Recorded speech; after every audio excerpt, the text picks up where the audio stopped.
Hello everyone, welcome back to my YouTube channel UGC NET JRF history. और आज की video का हमारा टॉपिक है फिरोज शाह तुगलक, जो कि मोहम्मद बिन तुगलक के बाद शासक बने थे। इनका जो टाइम पीरियड है 1351 से 1388 ईस्वी रहा है। 1351 एडी से 1388 एडी फिरोज शाह तुगलक जो है दिल्ली सल्तनत की गद्दी पर बैठे थे। ऐसा कहा जाता है कि इन्होंने 2 बार राज्याभिषेक कराया और ये भी एक हिंदू माता से के पुत्र थे। देख लेते हैं। मोहम्मद बिन तुगलक की मृत्यु के बाद में 1351 ईस्वी में उसका चचेरा भाई, इनके चाचा के बेटे थे ये, फिरोज शाह तुगलक सिंहासन पर बैठे। फिरोज की जो माता थी वो एक राजपूत थी और एक राजपूत सरदार की पुत्री थी। बर्नी के मत अनुसार बर्नी ने ऐसा कहा है कि मोहम्मद बिन तुगलक ने फिरोज को अपना उत्तराधिकारी नियुक्त किया था। मोहम्मद बिन तुगलक ने फिरोज को अपना उत्तराधिकारी नियुक्त किया, ऐसा कहा जाता है बर्नी के अनुसार। राजधानी से दूर थट्टा के निकट सुल्तान जो है मोहम्मद बिन तुगलक की मृत्यु के बाद अमीरों, मलिकों, उलेमाओं आदि ने फिरोज को एक मत से सुल्तान घोषित कर दिया था।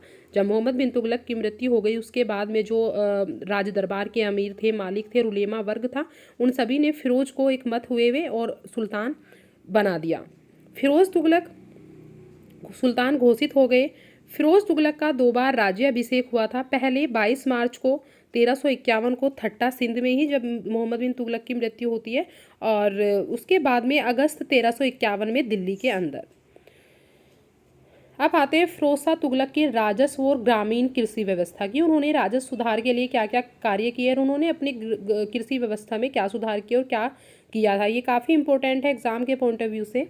तो रिक्त राजकोष की पूर्ति करने के लिए और व्यापार वाणिज्य की उन्नति के लिए, क्योंकि उस टाइम पर जो राजकोष था वो काफ़ी ख़त्म हो चुका था। मोहम्मद बिन तुगलक ने काफ़ी योजनाएं अपने प्रशासन में काफ़ी योजनाएं बनाई थी, काफ़ी उन्होंने सुधार किए थे, तो उससे जो है काफ़ी धन जो है वेस्ट हो चुका था। तो अपने राजकोष की पूर्ति के लिए और व्यापार और वाणिज्य की उन्नति और जनता की आर्थिक कठिनाइयों को दूर करने के लिए फिरोज शाह तुगलक ने राजस्व और ग्रामीण व्यवस्था में काफ़ी सुधार किए थे। उन्होंने किसानों के द्वारा अकाल के समय पूर्व सुल्तान से जो ऋण लिए जा गए थे, फिरोज ने वो ऋण जो है माफ़ कर दिए। जो टैक्स जो पहले सुल्तान लेता था अकाल के टाइम पर भी, वो जो है वे माफ़ कर दिए कि अब वो नहीं लिए जाएंगे। पदाधिकारियों के वेतन में वृद्धि की। जो पद अधिकारी थे, बड़े बड़े पदों पर जो अधिकारी थे, उनके जो वेतन थे उनमें वृद्धि करके किसानों के कर भार को हल्का करने के लिए उसने सूबेदारों द्वारा दी जाने वाली भेंट की प्रथा को समाप्त कर दिया। किसानों के कर को किसानों का जो कर था उसके भार को कम करने के लिए उन्होंने क्या किया, जो सूबेदारों के द्वारा भेंट दी जाती थी, जो उनको मतलब राजा को जो भी गिफ्ट उपहार दिए जाते थे, वो उन्होंने ख़त्म कर दिए। उनकी कर व्यवस्था कैसी थी? फिरोज शाह तुगलक ने सबसे पहले लगान व्यवस्था को ही सही किया, क्योंकि राज्य की आय का मुख्य स्रोत जो है लगान ही थी, टैक्स ही था। सबसे पहले राज्य की आमदनी का प्रमाणिक विवरण तैयार करने के लिए उन्होंने ख्वाजा हिसामुद्दीन को नियुक्त किया था। ख्वाजा हिसामुद्दीन नाम के एक व्यक्ति थे, उन्हें नियुक्त करते हैं, जिसने लगान की आमदनी को 6 करोड़ 78 लाख टका निर्धारित कर दिया। जो लगान की आमदनी थी वो 6 करोड़ 78 लाख टका थी। भू राजस्व की दर को इन्होंने 1/3 से 1/5 कर दिया गया।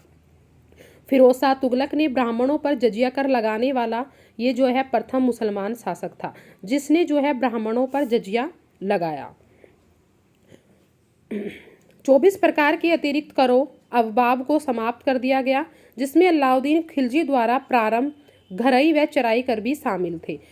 इसने जो है 24 प्रकार के कर जो थे, टैक्स जो थे, उन्हें समाप्त किया, जिसमें अलाउद्दीन खिलजी ने 2 कर लगाए थे, घर और चराई। चराई मतलब जो चराने के जो जहाँ पर पशु जो है चराए जाते हैं उन पर भी टैक्स दिया जाता था, और घर पर जो होम टैक्स होता था वो भी। तो इन दोनों कर भी ये इन्होंने ख़त्म कर दिए। 4 महत्वपूर्ण कर इन्होंने जारी रखे। सिर्फ 4 जो कर थे वो उन्होंने जारी रखे जिनकी अनुमति शरीयत में दी गई थी। जो इनके कानून के आधार पर, जो शरीयत इनका कानून था, इनके आधार पर जो कर थे वो सिर्फ उसमें 4 ही थे, तो उन्होंने वो 4 ही जो है जारी रखे अपने राज्य में। बाकी जितने भी प्रकार के टैक्स थे वो सभी जो है इन्होंने ख़त्म कर दिए थे। ये 4 कर इस प्रकार के थे, जैसे खराज जो एक भूमि कर था, जजिया जो ब्राह्मणों से लिया जाने वाला कर था, जकात जो दान संबंधी था, और खुम्स जो था वो युद्ध संबंधी था, जो युद्ध में लूटा हुआ माल था उससे संबंधित टैक्स होता था। किंतु इसके अतिरिक्त ह-सर्ब नामक एक सिंचाई कर इन्होंने लगाया, जिसकी दर जो है 1/10 या 10% थी। एक नया कर इन्होंने लगाया था इन 4 के अतिरिक्त, ह-सर्ब नाम का, जो सिंचाई से संबंधित था। कृषि उत्पादन में वृद्धि के लिए फिरोज शाह तुगलक ने सिंचाई साधनों को काफ़ी मजबूत किया था। उसने लगभग 11 नहरों का निर्माण कराया और दिल्ली एवं आसपास हरियाणा के क्षेत्रों में, जिससे कि लगभग 160 वर्ग मील का जो क्षेत्र है उसमें जो है सिंचाई की सुविधा और पानी की सुविधा जो है उपलब्ध हो सकी। कुएं और जलाशयों के निर्माण में अन्य भागों में सिंचाई के लिए उन्होंने जल उपलब्ध कराया। फिरोज शाह तुगलक ने कई नहरें बनवाई। उन नहरों में उलुग खानी और रजवाही नहरें जो है सबसे ज़्यादा प्रसिद्ध मानी जाती हैं। 2 नहरें हैं, उलुग खानी और रजवाही। सुल्तान फिरोज शाह तुगलक के कृषि और राजस्व सुधारों के फलस्वरूप प्रजा जो है उससे काफ़ी खुश थी। अफीफ जो इतिहासकार है वो लिखते हैं कि सामग्री बहुत सस्ती हो गई थी। उसके पूरे 40 वर्षों के शासनकाल में लोगों ने अकाल कभी नहीं देखा था। इतनी अच्छी, मतलब इन्होंने अपनी व्यवस्था कर दी, टैक्स इतना कम कर दिया, काफ़ी ध्यान से इन्होंने अपने राजस्व सुधार किए, कृषि से संबंधित सुधार किए कि लोग जो है अकाल उनके राज्य में नहीं पड़ा। 40 वर्षों तक जनता ने काफ़ी अच्छे से अपना जीवन व्यतीत किया। इनके टाइम के कारखानों के बारे में अगर हम बात करें तो फिरोज शाह तुगलक ने राज्य की आय में वृद्धि के लिए एक नई नीति अपनाई थी। उसने लगभग 1200 फलों के बाग लगवाए थे, जिससे राज्य को 1,80,000 टका प्रति वर्ष आय इनकम होती थी। 1,80,000 टका एक ईयर में इनको इनकम होती थी। ये इन्होंने 1200 जो फलों के बाग लगाए थे, इनसे राज परिवार के उपयोग में आने वाली सभी वस्तुएं और जो विलासिता की वस्तु थी उनके उत्पादन के लिए इन्होंने 36 शाही कारखानों की स्थापना कराई, जो राज्य के द्वारा ही संचालित किए जाते थे। जो राज परिवार में उपयोग में जो चीज़ें आती है वो, और कुछ विलासिता की चीज़ें जैसे कि कुछ ड्रिंक्स वगैरह ऐसी जो चीज़ें थी, उन सभी के लिए इन्होंने 36 कारखाने बनवाए थे जो राज्य के द्वारा संचालित किए जाते थे। अब आते हैं फिरोज शाह तुगलक के सैनिक अभियान। फिरोज शाह तुगलक का शासनकाल अमीरों, सेना और उलेमाओं के प्रति तुष्टीकरण का उसने यह निश्चित किया था कि वह अपनी सत्ता उन्हीं प्रदेशों पर बरकरार रखने की कोशिश करेगा जिस पर नियंत्रण केंद्र से आसानी से किया जा सकता हो। वो सिर्फ उन्हीं राज्यों पर अपना अधिकार रखेगा कि जो अपने केंद्र में बैठे हुए, अपनी राजधानी दिल्ली में बैठे हुए, वो आराम से उनका शासन चला सकता है। उसका ये मानना था। उसने दक्षिण भारत और दक्कन में फिर से अपना अधिकार स्थापित करने का प्रयास नहीं किया। फिरोज के समय बंगाल दिल्ली सल्तनत के नियंत्रण से बाहर हो गया था। हालांकि फिरोज शाह तुगलक ने बंगाल पर 2 बार अभियान किए थे, लेकिन दोनों बारी वो असफल रहा था। 1360 ईस्वी में फिरोज शाह तुगलक ने जाज नगर के शासक पर चढ़ाई की थी और वहां उसने मंदिरों जैसे कि जगन्नाथ मंदिर आदि को नष्ट कर दिया था। वहां से इन्होंने काफ़ी धन लूटा था और उड़ीसा को सल्तनत में मिलाने की उसने फिर भी कोई कोशिश नहीं की थी। 1365 ईस्वी में फिरोज शाह तुगलक ने कांगड़ा, जो कि हिमाचल प्रदेश में पड़ता है, का उसका सफल अभियान किया। मतलब वो जो अभियान किया उसमें वो सफल हुए। इस अभियान में ज्वालामुखी मंदिर से अनेक संस्कृत रचनाएं, पांडुलिपियां जो है उन्हें पांडुलिपियों के रूप में प्राप्त हुई थी ज्वालामुखी मंदिर से।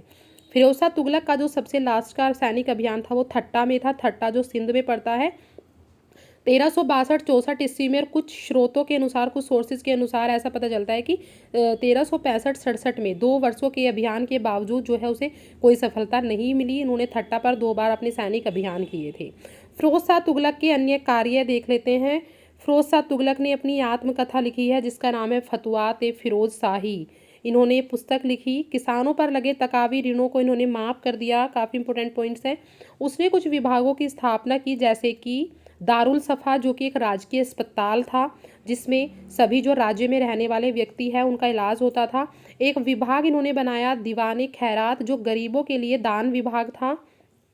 एक विभाग इन्होंने बनाया लोक निर्माण विभाग, जो कि नवीन नगरों की स्थापना के लिए था।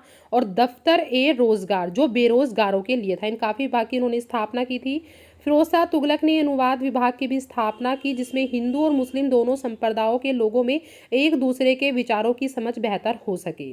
दासों के लिए इन्होंने एक प्रथम विभाग बनाया था, क्योंकि इनके टाइम पर काफ़ी दास थे, बहुत ज़्यादा दास इन्होंने रखे हुए थे। तो दीवाने बंदगान नाम का दास था। दीवाने बंदगान नाम का एक विभाग था जो दासों का विभाग था, दास विभाग जिसे बोलते हैं।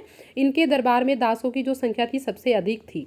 फिरोज शाह तुगलक द्वारा फतेहाबाद, हिसार, फिरोजपुर और जौनपुर और फिरोजाबाद नगर जो है बसाए गए थे। 4-5 नगर इन्होंने बसाए, जो काफ़ी इंपॉर्टेंट है एग्जाम के पॉइंट ऑफ व्यू से।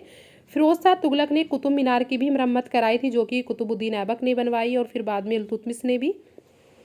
फिरोज शाह तुगलक ने अधा व बिक नामक आधे एवं चौथाई पीतल में तांबा चांदी मिश्रित धातु के सिक्के चलाए थे, जिसे अधा या बिक सिक्का कहा जाता था, जो कि चौथाई पीतल में तांबा चांदी को मिश्रित करके बनाए जाते थे। ये सिक्के इन्होंने चलाए। सैनिकों के प्रति फिरोज शाह ने उदारता की नीति अपनाई थी।